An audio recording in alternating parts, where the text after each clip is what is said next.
Баршаңызға қайырлы күн. Бүгін алмадан табиғи ашытқы жасауда екінші этап видео шықты. Алдыңғы видеода жасаған закваскамызды 3 күн бөлме температурасына қойып, суды ашытып алдық. Енді бізде бүгін газын шығару процесі баклажка газға толып қатты болып тұр, басылмай. Газын шығару процесі де 3 күн жүзеге асады. Енді қақпақты жаймен коланың қақпаны ашқан сияқты ашамыз.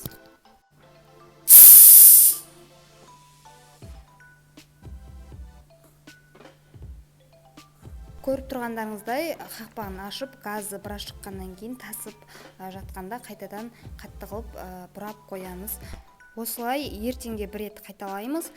Сосын үшінші күні тағы да бір газын шығарып, суын алып, содан соң ұнымызбен араластырып, банкаға салып, закваскамызды дайындайтын боламыз.